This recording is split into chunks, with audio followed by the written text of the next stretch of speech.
On the first day that Chileans were allowed to withdraw up to 10% of their retirement savings, Alfonso Espinoza wasted no time queuing outside of his private pension fund office.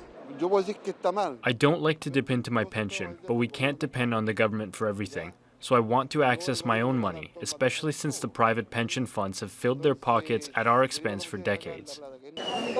Nothing is more unpopular in Chile than the mandatory AFPs, or private retirement funds, which with rare exceptions deliver what most describe as starvation pensions.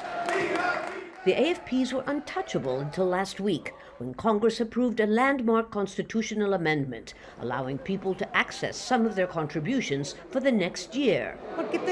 I've been on medical leave since March and I haven't received any government benefits. I'm not getting my full wages to pay for my medicine and my upcoming surgery, so this is very necessary for me. Outside of this fund, mainly migrants queued for hours to ask for a password to access their accounts. Many of them are Haitians, out of work and desperate for cash. I have no work anymore, but I have to keep paying the rent, eating and buying necessities. Without money, you can't survive.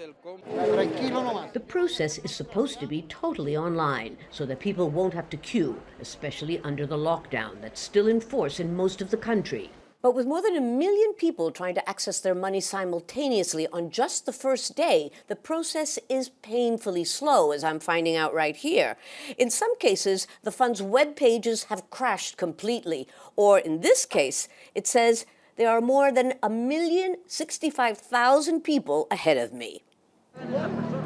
Whether inline or online, people are being told to be patient. Something not so easy when resorting to your life savings has become your only option. Lucia, Newman, Al Jazeera, Santiago.